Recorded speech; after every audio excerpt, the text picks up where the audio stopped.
I'm Leyland Alexander. I teach at the University Incarnate Word. I'm also the president-elect of Costume Society, and I really want to welcome everybody here today because it's kind of exciting. We're going to have our first virtual conference coming up in May, and so we thought we'd, help people out because some people are used to this format, some people aren't and haven't dealt with it yet.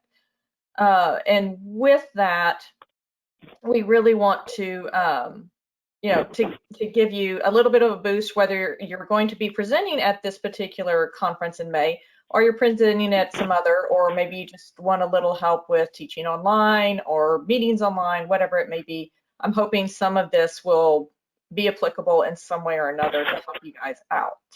So what are we talking about today? So looking first of all at the purpose of your presentation, we're going to talk about a live, versus a pre-recorded presentation and how that falls. And we'll talk about what lecture style versus demonstration style. Of course, if you're going to be presenting at conference, it's more than likely going to be lecture style, but some people may need a little bit of help with demonstration style because it is a bit more complicated.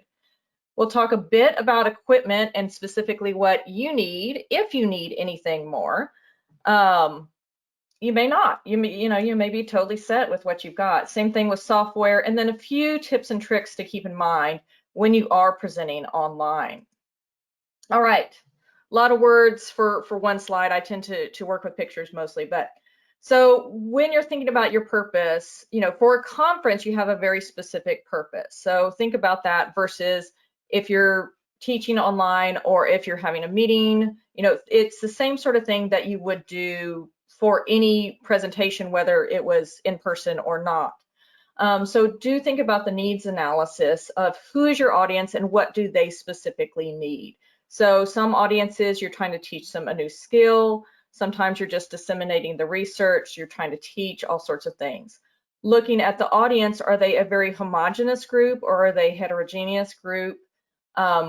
Really thinking about why would they want to listen to you. So they've come, something about your title or your abstract enticed them into this virtual room, but really thinking about why are they here? What do they need to know and what do they need to get out of it? And along with that, what actually engages them and gets them talking and thinking and really being a part of your presentation, not just one way. So what do they need to know by the end of your presentation versus, some stuff we want to talk as much, especially about research. We want to tell you everything that there is about it, right? But not everybody needs to, maybe they just need to know the nuts and bolts of it rather than all the ins and outs of it.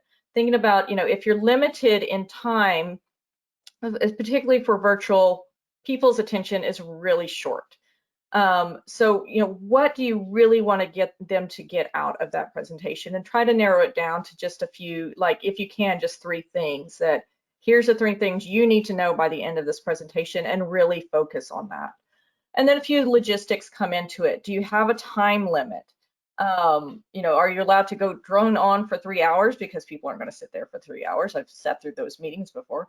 But, do you have 5 minutes, 10 minutes, 6.2 minutes if you're doing a Pechakucha? And again, live or pre-recorded, or is it some sort of hybrid version of that? And will there be a question and answer session involved with that? So first, looking at synchronous, which really means live, or asynchronous, which means pre-recorded. I've kind of given this demonstration to some other people, and the first thing they told me was like, I've learned a new word today and finally figured out what asynchronous means. I think at this point, that was back in July, August. I think by this point, most people probably have heard those words. If you haven't, good, it's added to your vocabulary. But, thinking about live versus pre-recorded. So a few things about live, of course, it's familiar. If you've done presentation before, if you in person, then you're kind of used to already working in that format. So it feels a little bit familiar. It can be very dynamic, which is good. Though I will say I've certainly sat through some live ones that after about 10 minutes or so, it was too boring and it just had to go. So it kind of depends on the speaker, a lot like a normal presentation would. The Q&A tends to be a little more fluid, and it's nice that you have an audience. If you're somebody who really connects with the audience, then that works for you. The cons, of course, technical issues, and there is such a thing as virtual stage fright. I think it's somewhat dampened because you're not physically seeing the people in front of you, but it's still there. It's still something to work with. And then, looking at, think about how you're going to present similarly to how you would to a room full of people. It's essentially the same thing. So, if you're including visuals, then think about what sort of things you're going to be using for those visuals. It's probably the same thing you would for in person. If you're not, really need to amplify that energy and animation. You have to do that anyways with online, and we'll get to that in a bit, but it's just something to keep in mind that it's even more so when you're working through a screen, essentially. Importance of technical run-throughs, whether it's pre-recorded or not, you always need to have those because you're always working with a different technology, and you've got to figure out how to share your screen and do those sorts of things. Test your mic and your camera. Look at what's behind you. Do I have cats running behind me? Do I have kids running behind me? All that sort of stuff. And you're going to get to a point where you may need to just lock the door for that short time that you're online.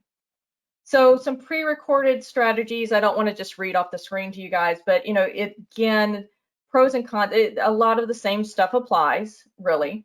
But in terms of the pros and cons, so what's great about it is you can do as many takes as you need to.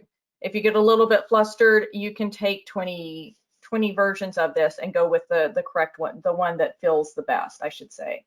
A lot of times you can work out those technical issues, and it can be viewed at the audience's convenience, which is kind of a nice thing because not everybody can get to the same place at the same time.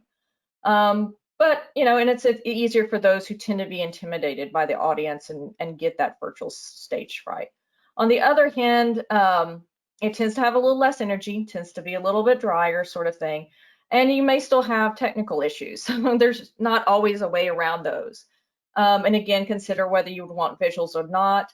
And it helps to, if you're recording, to do it ahead of time and to seek some feedback from, non-experts in the field on, how's your energy? Do you understand what I'm talking about, even though this isn't your field of expertise? So you can get a little bit of initial feedback, which is nice. All right, quickly looking at lecture style versus demonstration style. Think about in terms of the lecture, are you presenting screen only, or do you want to see, not necessarily see yourself, but do you want to give a face to the person talking so that you can connect, you can get the facial gestures as well as the screen itself. Some people are more comfortable with just showing the screen and having their voices involved. So think about how that's going to play out, and if you get a choice with it.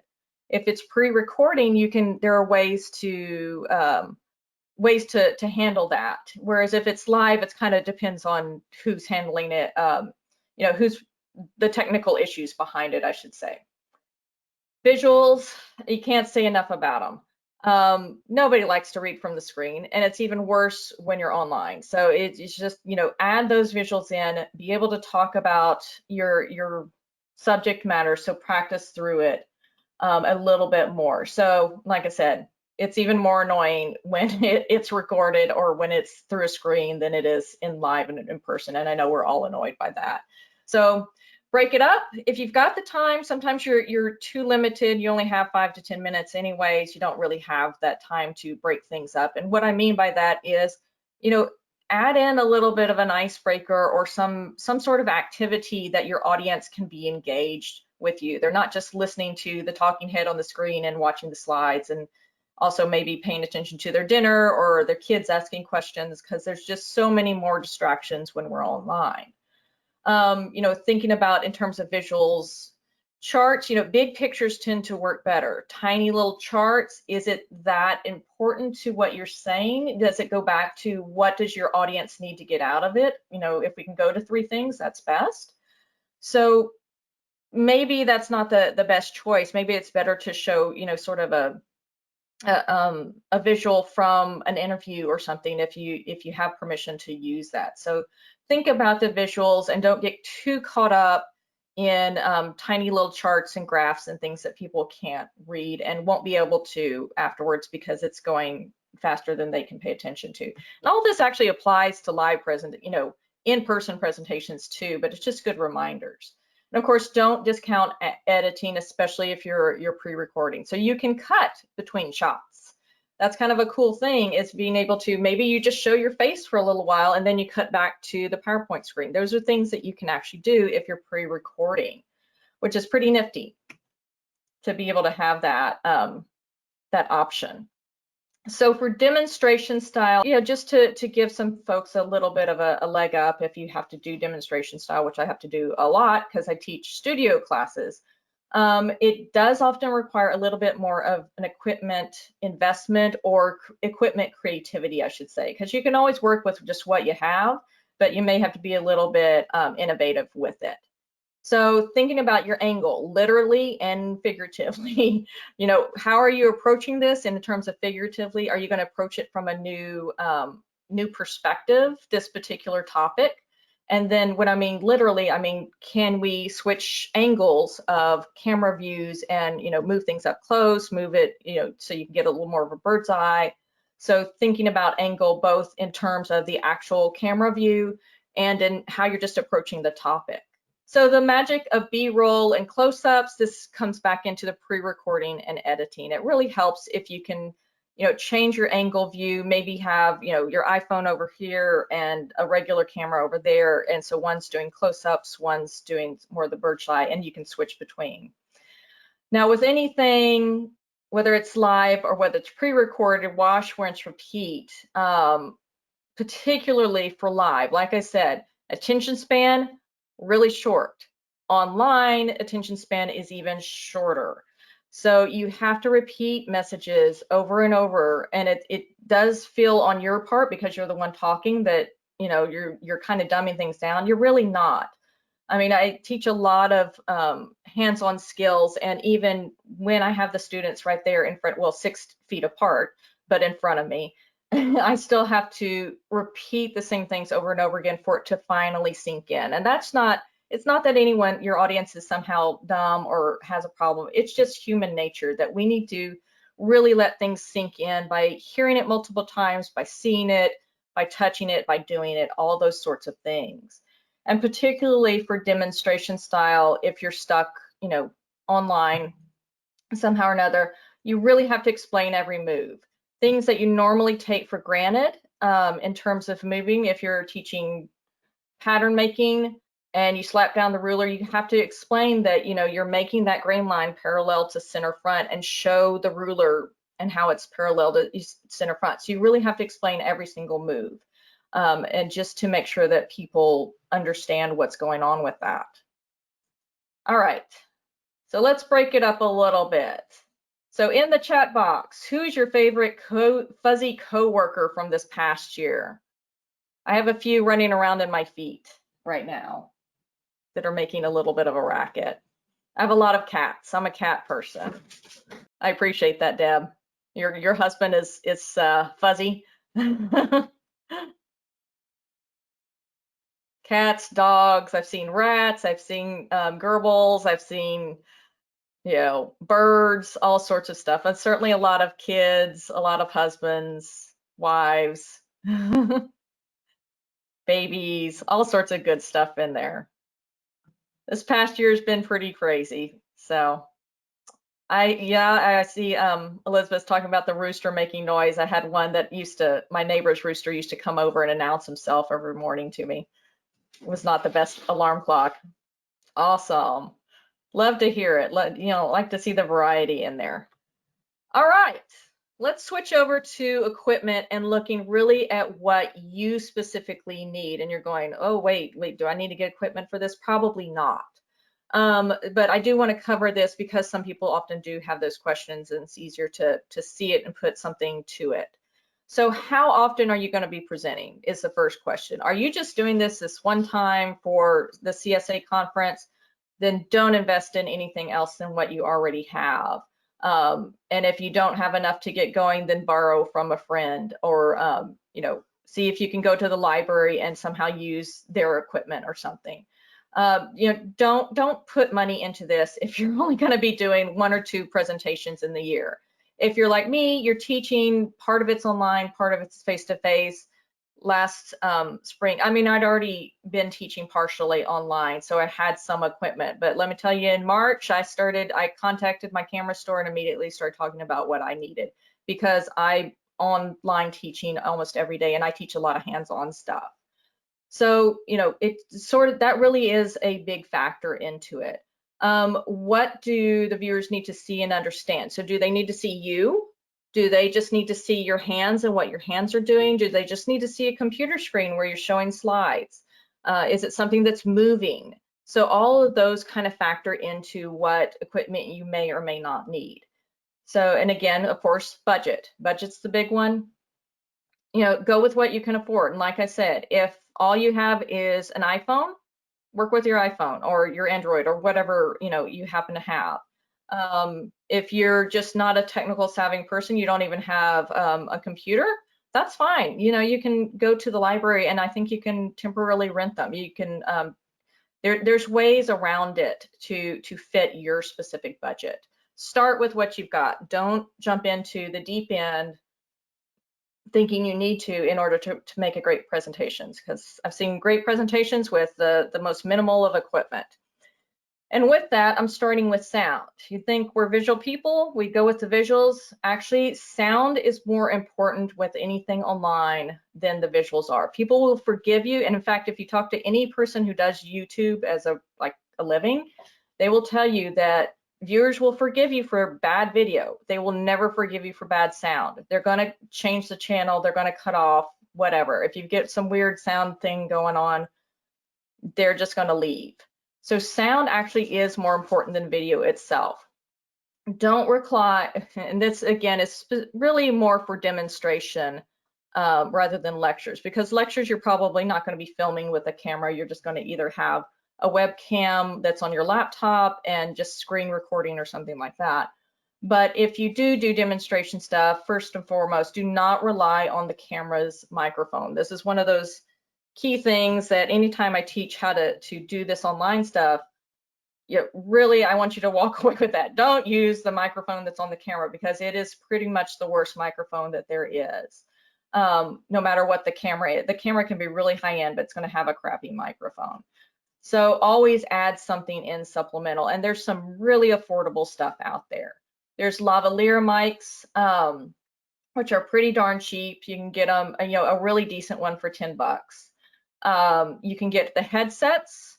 They're, you know, again, those widely range. You can get some fairly cheap ones. They tend to, you sound like you're talking on a phone on the cheaper ones, but there's some high-end, nice gamer ones, which have the best sound of anything out there.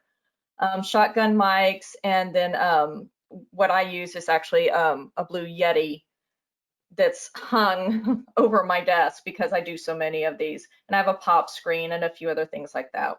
Pop screen is just that disc in front of the microphone. It actually just, it takes away the sharp P's and T's and things like that. A lot of these will have some sort of plug-in. I would say pretty much everyone in this audience, mini jack is about as, you know, complicated as it's going to get for you guys. Of course, there are sound guys out there that go into, they have external recorders, they have all this stuff going on, mixer boxes and whatnot, and crazy connections. But a good old mini jack, you know, especially if you have an older phone that still has the mini jack port for earphones, you can usually plug that in. Works really well. You can, your laptop usually will have one somewhere on it. If they don't, you can always get an external recorder like a dictaphone. You know, if you think about the old dictaphones, but they're digital recorders, and you can get them for a variety of different prices, and you can record to that and just sync it up with the video if you need to. So for a lot of people, that may not be necessary, but just so we kind of cover over some equipment in there. In terms of camera, again, do you need it or not is the first question. If you don't, then you can kind of snooze out during this section. But if you do, think about the video quality and where are you posting this. So there's different, you know, resolutions out there. I can go into a whole lot of that. I'm just going to skim past it. But basically, your social media stuff is pretty low quality. YouTube is somewhere in the middle, and then of course if it's being played on a high definition or 4K, you know, television, then you're going to need the quality of the video to match that, but it's highly unlikely that that's the situation. They do talk about frame rates. 30 is your most common frame rate, and it's probably whatever you're going to get is going to have a 30. It might have 24, which is more of what we're used to seeing in the movie studios. Don't worry about it too much. As long as it's something conventional, it'll work. Most part, the file types you want to either save to an MP4. If you have a special camera, it may have some sort of proprietary format, but you can always export it to an MP4. In most cases, MP4s are going to be universal. It can be uploaded wherever you need them to be. And you've even played them, you play them all the time on your phone, on your tablet, on your laptop, whatever you've got. And then there's a question of will you be live streaming or not? So live streaming is, of course, what we're doing right now. And it's a matter of, do you need some other extra bit? So of course, there's your laptop camera. It's right there. It's on your laptop. It's ready to go. You don't have to buy anything more than what you already have. I have an external camera that I can, zoom in and out with if I need to. I can do some fancier stuff. But in most cases, that's probably not necessary. I use it because I actually also demonstrate with it, and I can move it around wherever I need to. You can get dock cameras that are specifically, they're on little bitty stands that you can, if you're drawing, it'll look at your hands while you're doing it. And then of course there's professional cameras out there which have a wide range of what we mean by professional. So in the middle, of course, you got the good old, your iPhone, your Android, whatever. Works great. If you've already got it, go with it. It actually has very high quality stuff. Over to the right, we have, of course, a camcorder. A lot of people have camcorders. So that's something that's at your disposal if your family happens to have it.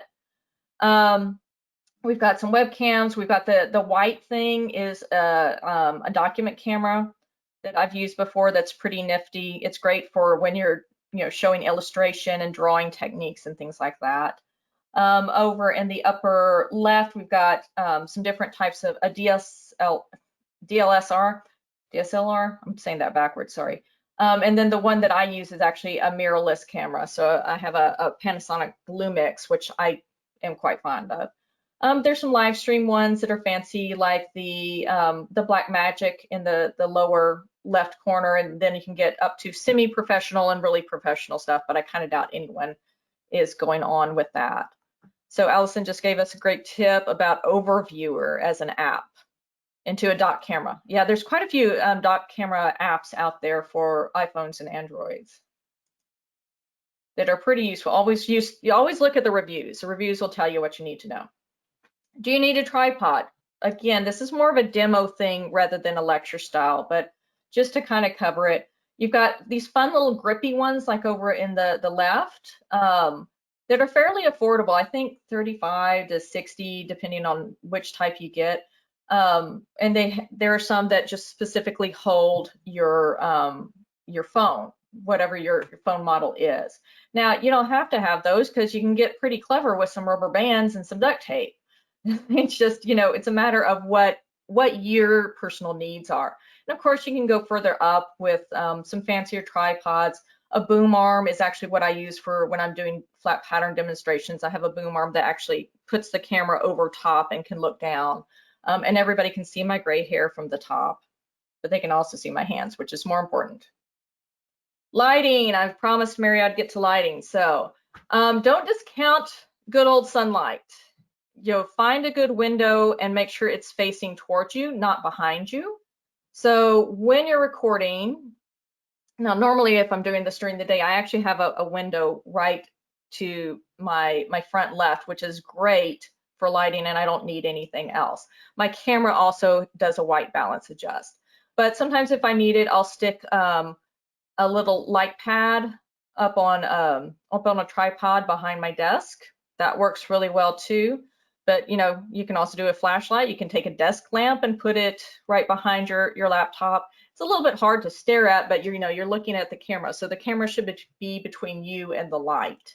So it should be light, camera, you.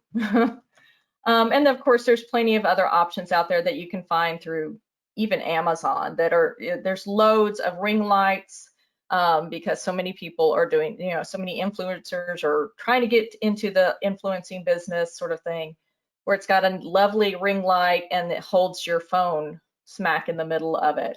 You know, if you're into, you know, soft boxes and reflectors and more fancy stuff, you can certainly do that. That's more of a photography deal, and I don't want to overwhelm anyone.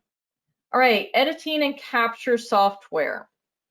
So this is something that you know, even if you're just doing a lecture, you're doing it this one time, this is really where you probably want to start paying attention. So there's a number of applications out there that, you know, some work specific to, you know, iOS, to Apple products, the iPhone, the iPad. Some are more specific to the Android applications. Some are better for, of course, just a true Mac or a true PC. I tend to work specifically mine on a Dell laptop, so that's what I know the best. If you're getting really into it and you already have Adobe Creative Cloud, you're familiar with those apps, you can look into Premiere Pro and probably Audition, which are basically a video and sound recording editing softwares. Along with that, you have Adobe After Effects. It's getting a little bit fancier with animations and things like that in Captivate. Good old Zoom, smack in the middle. That's why I have those guys there, because Zoom, or what we're on now, GoToMeeting, Teams, a lot of those, you can record, which means that you can give your presentation to no one, essentially give it to yourself and record it, and that works perfectly well as video capturing software if you need to pre-record. Really well for that. PowerPoint, Keynote, Google Slides, these have recording options, but they won't necessarily make it into a video. The way that those work essentially is that they will record your voice per slide, and then the person playing the PowerPoint has to hit the play button every time, or it may automatically do it, but essentially you have to play the PowerPoint or the Keynote or whatever it is. Now you can do that if that's your only option, that's the only software that you have. You can actually do that and then see if you can connect with somebody who does have Zoom or, you know, GoToMeeting or one of those where they can play it and capture it into an MP4 format, into a video format. So there's certainly ways around that to work with just what you have. What I love the most, and of course there's iMovie out there, there's Audacity, which is a free audio editing software out there. I'm really fond of the TechSmith Camtasia. That's the big green logo on the left there. That's one of my favorites because it's super intuitive. It's fairly affordable. I want to say it's about $70. I don't remember. But also Snagit will do screen recording if you need to, and that's made by the same people. So I've got a question. If you record on Zoom, do you need to then present and play back on Zoom?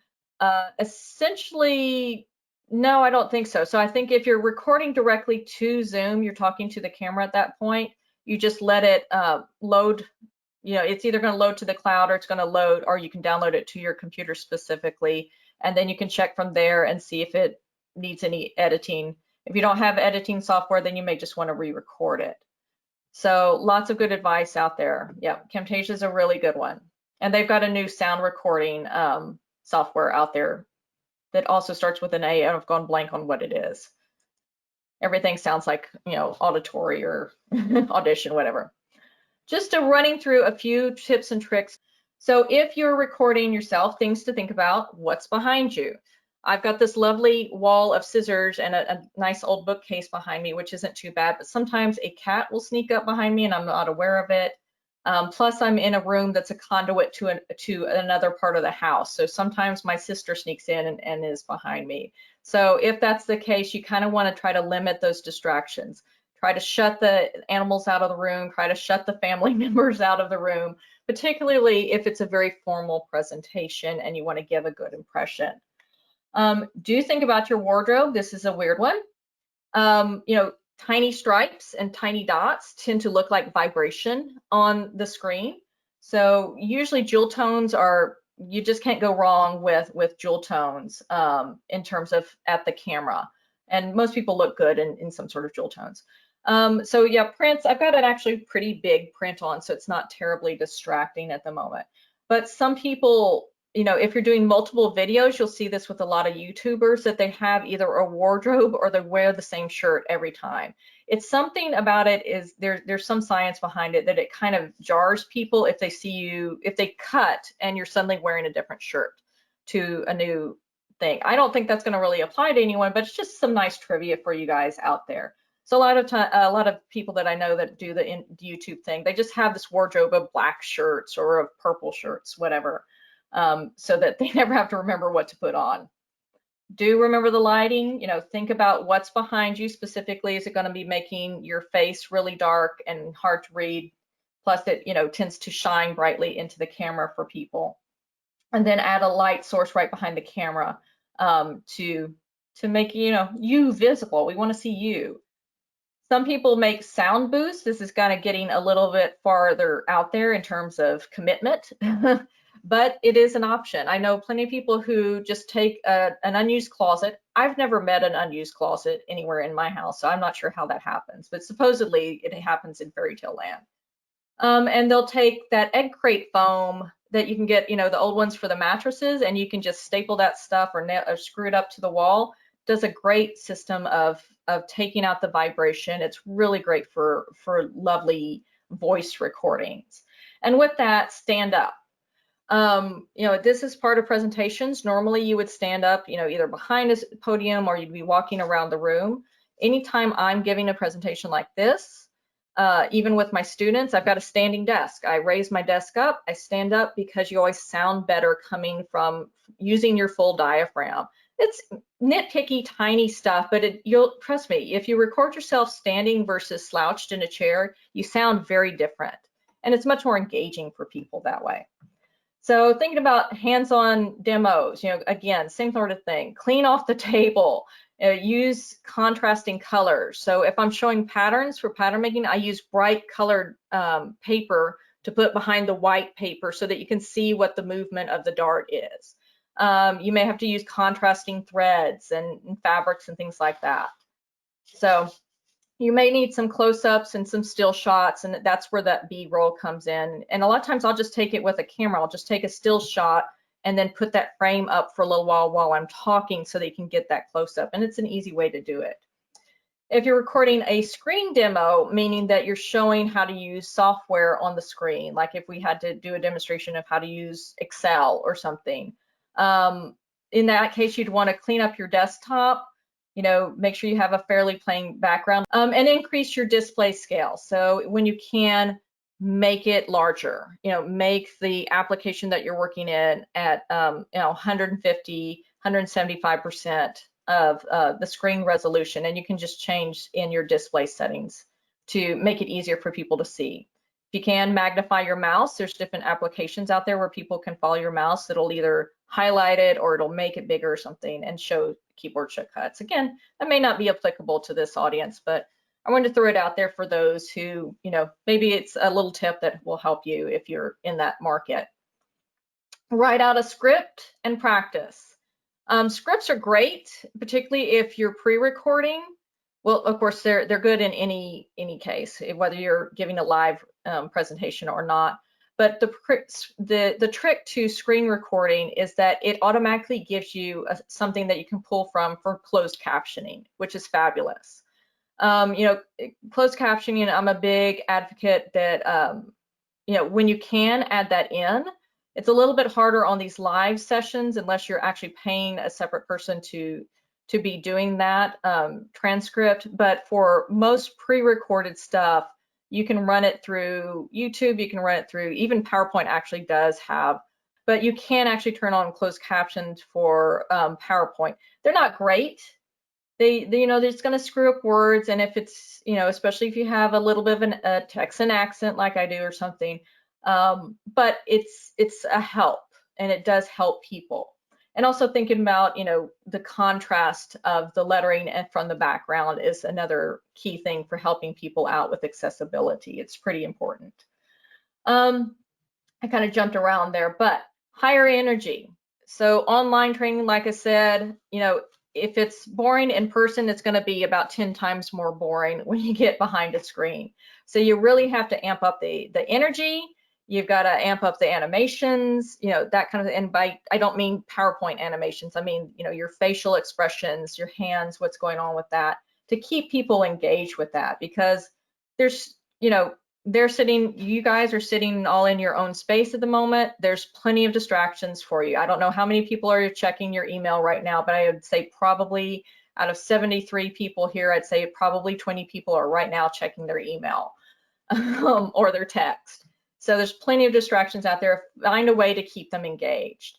With that, you know, rote learning works really well. I brought that up before. The, you know, wash, rinse, repeat. You got to repeat yourself, even more so a lot than when you're in front of people, I think. You know, focus on the ease of understanding, not fancy effects. It's easy to get distracted by fancy PowerPoint effects. I don't think too many people do this anymore. We did it when it first came out, but you know, it's better just to have really strong visuals and try to put in interaction when you can. If you don't have the time for it, you've got a short time period, don't, you know, try to force it in that sort of thing. Handouts and supplementary information, which, by the way, I have a Word document, and in that handout, I've got links. It's basically just a Word document that has Amazon links. So in that, you know, you're going, well, I'd really like to get a lavalier mic. Where do I go? What do I do? So I've given you some links to some examples of ones that I've used or I'm familiar with in some sort of way. And I'm not being sponsored by anybody. Those are just my personal recommendations on some of these things. You know, so anything you can give that's supplementary information, go for it. It's always helpful. Make yourself available for questions, especially the stupid ones. If, you know, get a room full of teachers and somebody says there's no such thing as stupid question, almost every teacher will go, yeah, there is. There's stupid questions. We've heard them all. But, you know, they're still important. Even if they are stupid, they're still important, and you've got to answer them so that people can learn. Like I said, make accessible, you know, closed captioning, high contrast when you can. And if possible, it's always nice to start thinking beyond that in accessibility of, do you have any translation options available? Is there somebody nearby who can do a Spanish or French translation? I'm thinking of Canada and Mexico, but maybe you have another audience that needs something else. So a trick that one of my communication arts friends told me is to actually shrink your screen, because especially if you're in a meeting and you're looking at a whole bunch of faces, pick somebody that's just below your camera and stare at them and make eye contact with them, because then it's not freaky to be looking directly into the camera. You're just going that slightly bit below, but it still feels like you're making eye contact with your audience out there. Let's see here. There we go. So when you're in PowerPoint, is it under, I think it's under recording. So you can actually record audio per slide. Now that, of course, doesn't really work for a pre-recorded session. What it does is it preps it for it. So what somebody else would have to do who has access to something that can record, like Zoom or GoToMeeting or something like that, is essentially they would have to play it while Zoom is recording. I'm just going to use Zoom as an example.